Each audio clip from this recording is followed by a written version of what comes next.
The movie begins in the middle of a wedding ceremony where Catherine and Alexander are getting married. Catherine is significantly younger than Alexander, and their marriage was arranged by their parents. There also seems to be no love between the pair. Later in the evening, Catherine changes her dress with the help of housemaid Anna and waits for Alexander. Soon after, Alexander enters the room and orders Catherine to stay inside the house and to not go outside, while Catherine keeps on insisting she likes fresh air outside. Alexander then orders Catherine to remove her nightdress and goes to the bed without even touching her. The next morning, Catherine sits by the window and reminisces about her time outside. The house has become a prison for her. One morning, Anna comes to wake Catherine up and get her ready. After that, Anna walks down the stairs to the hall where she sits on a sofa and dozes off. Later, Alexander, his father Boris, and other Englishmen are having a talk about going on a trip to London. Boris interrupts Catherine by saying that she has to stay awake and wait for Alexander. He then orders Anna to help her stay awake. After waiting for a while, Alexander shows up and again tells Catherine to take her nightdress off and face the wall. Instead of making love to her, he starts pleasuring himself while sitting on a chair. He has no intentions to touch Catherine or bear a child from her. The next day while having breakfast, Alexander leaves for somewhere, and Boris informs Catherine that he is going to London. When Catherine asks Boris where her husband is, he tells her that there was an explosion and Alexander has gone to it. As both her husband and father-in-law are gone, Catherine flees to an open ground area and enjoys the fresh air. The next day, while Catherine is sleeping on the sofa, she is wakened by the sound of a man rushing through the balcony. She follows the man to the barn to find out that farm workers had stripped Anna and hung her in a sack. Out of rage, she scolds everyone to face the wall and quickly brings Anna down. While Catherine is berating everyone, she becomes attracted to one of the workers, Sebastian, who holds Catherine and lifts her off the ground. Later, Catherine leaves the barn warning the workers about their wrong deeds. Back inside the house while Catherine is heading upstairs, Anna tells her that Sebastian is the new groomsman. At night, Catherine has difficulty sleeping as she has been lonely for a long time. Her husband never cares about her, and there is no companion to talk to. The next morning, Anna finds that Catherine is already awake and getting ready to go to the fields. She warns Catherine that Alexander has not allowed her to go outside, but Catherine doesn't obey and goes towards the farm fields where Sebastian is walking a dog. Later, Catherine is in her room when she hears a knock on the door. She slowly goes to the door and finds Sebastian outside. She pushes the door against him to keep him out, but he manages to get inside. At first, Catherine pushes Sebastian away when he tries to get close to her, but later, she gives in and they start making love. The next morning, when Anna comes to wake Catherine, she finds out that Catherine had slept with Sebastian the previous night. As there is nobody around to fear, Catherine and Sebastian spend most of the time in bed making love. Getting concerned, Anna informs a local priest about Catherine's affair, and he comes to warn Catherine. However, she sends the priest away, telling him that there is nothing to worry about. In the next scene, Anna is collecting mushrooms when she meets Sebastian. She warns him about his relationship with Catherine in absence of Alexander by giving the example of a dog. The next day, Boris returns home from London. During dinner, he asks Anna for his favorite wine, but she hesitantly replies that the wine is finished. When asked for a reason, Anna is silent because it is Catherine who drank all the wine. Enraged, Boris humiliates Anna by making her sit like an animal. In the next scene, Boris learns about the affair, so he heads to the place Sebastian is sleeping and mercilessly beats him. After this, he locks up the injured Sebastian.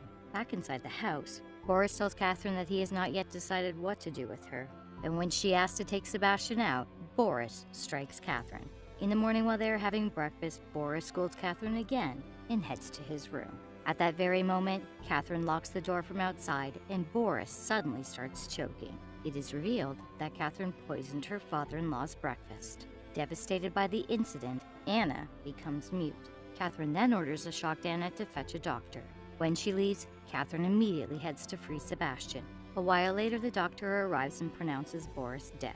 Later, Catherine receives a letter from Alexander, which states that he won't be attending the funeral because he hates his father as well as Catherine. At the funeral, Catherine acts as if she is in mourning and takes pictures near her deceased father-in-law.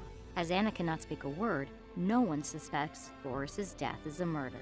After the incident, Catherine takes back the estate and becomes in charge of the house. One day while Catherine is with Sebastian, she expresses her deep love for him. However, Sebastian is worried about Anna spilling the beans, but Catherine insists that she won't. That night as Catherine sleeps, she is awakened by some noise and quickly hurries to the window to find out that Alexander has returned. She then hides Sebastian in the balcony and sits on the bed as if she is waiting for Alexander. After he arrives, he interrogates her on why she is still up, to which she replies that the horse disturbed her sleep. After the two are talking, Alexander notices a belt and becomes suspicious. However, Catherine persuades him by saying that she found it on the farm and uses it to check her weight. After this, Catherine makes Alexander some tea, and as they are having it, Alexander confronts her by saying that he knows everything about her affair with Sebastian.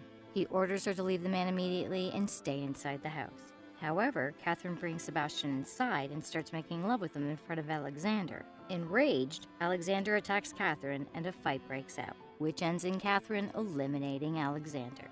Later that night, Sebastian buries Alexander's corpse in the woods, while Catherine shoots at his horse to destroy evidence of his arrival.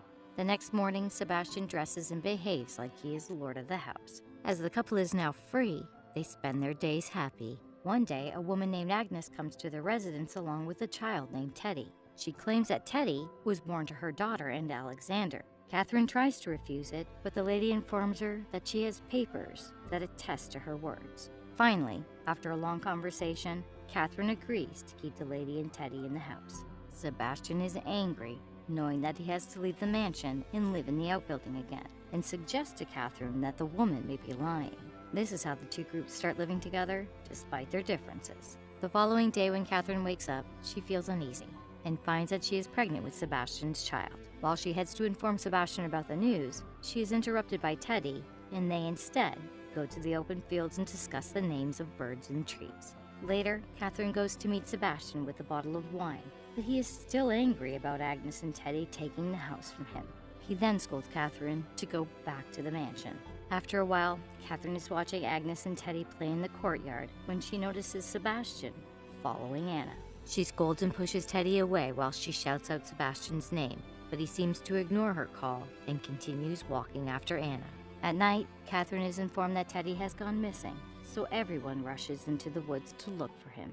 After looking for a while, Sebastian finally finds the little kid sitting alone by the river. He contemplates chucking the boy off the cliff, but his humanity prevents him from doing so. Back at the house, Catherine and Agnes are worried, as Teddy is still missing.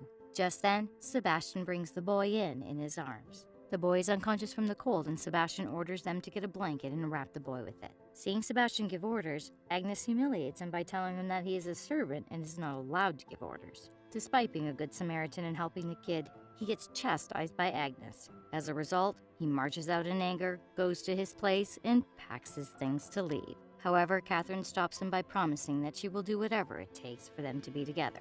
After coming inside the house, Catherine offers to look after the boy and suggests Agnes get some sleep, but the look on her face reveals that she has other intentions. She then goes to a window, opens it, and lets Sebastian in.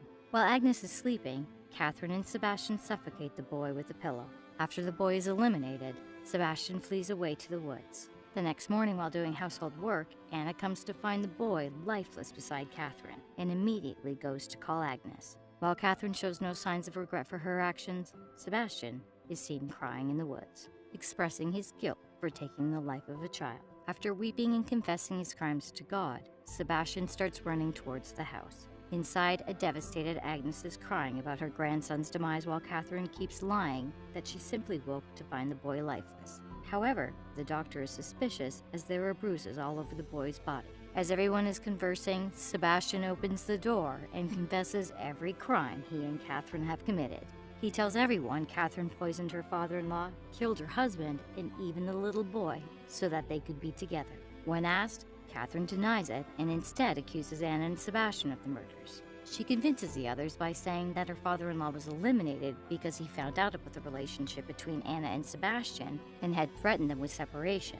As support for her words, she brings up Anna to refuse the theory, but Anna remains silent as she cannot speak. Thus, Catherine's words are taken over Sebastian's, and Anna and Sebastian are accused of being guilty. They are then apprehended by the police and taken away inside a wagon. In the final scene of the movie, Catherine is alone in the house because the maids are also gone. Catherine wanders around the empty house, looks through the windows, walks down the stairs, and sits on a sofa, feeling Sebastian's unborn child in her belly with her hand.